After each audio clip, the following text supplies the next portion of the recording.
रोशन शिक्षण संकुलमध्ये माध्यमिक व प्राथमिक विभाग यांच्या संयुक्त विद्यमानाने शाळास्तरीय विज्ञान प्रदर्शनाचे आयोजन रोशन शिक्षण संकुलाच्या प्रांगणामध्ये करण्यात आलं। यावेळी कार्यक्रमाचे प्रमुख अतिथी डॉक्टर जगदीश पाटील, संस्थापक साखव फाउंडेशन सोलापूर व विद्यानंद स्वामी, प्राचार्य किंगनाळकर हायस्कूल तसेच कनिष्ठ महाविद्यालय सोलापूर तथा शहर अध्यक्ष सोलापूर जिल्हा माध्यमिक व उच्च माध्यमिक मुख्याध्यापक संघ सोलापूर हे उपस्थित होते। तर कार्यक्रमाच्या अध्यक्षस्थानी बीजे इंगळगी सर, मुख्याध्यापक रोशन प्रशाला सोलापूर हे आणि सौ ए.के. बांगी मॅडम, मुख्याध्यापिका अलहाज एडी शेख उर्दू हायस्कूल सोलापूर हेही उपस्थित होते।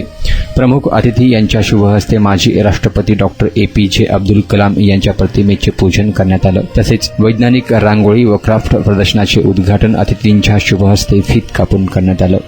प्रमुख अतिथींच्या प्रशालेचे मुख्याध्यापक श्री बीजे इंगळगी सर यांच्या हस्ते शाल बुके देऊन सत्कार करण्यात आला। यावेळी रोशन प्रशालेतील विद्यार्थिनींनी विज्ञान गीत सादर केलं। साखव फाउंडेशन यांच्यातर्फे 10वीतील विद्यार्थ्यांना परीक्षेकरिता रायटिंग पॅड भेट देण्यात आली आहे। डॉक्टर जगदीश पाटील सर यांनी आपल्या मनोगतातून विज्ञान शापकी वरदान यावरून विज्ञान वरदान कसे आहे हे अनेक उदाहरणातून विद्यार्थ्यांना समजावून सांगितलं। मराठी व उर्दू माध्यमांच्या विद्यार्थ्यांनी विज्ञान प्रयोगांची मांडणी केली होती। यामध्ये विद्यार्थ्यांनी वैज्ञानिक रांगोळ्या, चार्ट्स, शास्त्रज्ञांचे रेखाटलेले फोटो इत्यादींची मांडणी सुबकपणे केली होती। विद्यार्थ्यांचे कौतुक करण्यासाठी पालक व माजी विद्यार्थ्यांनी उत्स्फूर्त सहभाग नोंदवून विज्ञान प्रदर्शनाचा आनंद लुटला व त्यांचे मनोबल वाढवलं। प्रदर्शन पाहण्यास आलेल्या पालकांना विद्यार्थ्यांनी कार्यानुभव अंतर्गत बनवलेले हात रुमाल भेट देण्यात आलाय। सदरचे प्रदर्शन यशस्वी करण्यासाठी विज्ञान शिक्षक एस.बी. मळ्ळी, विजय कटारे, अस्मा बांगी, यू.ए. मच्छाले, एन.एस. सय्यद यांनी परिश्रम घेतलाय।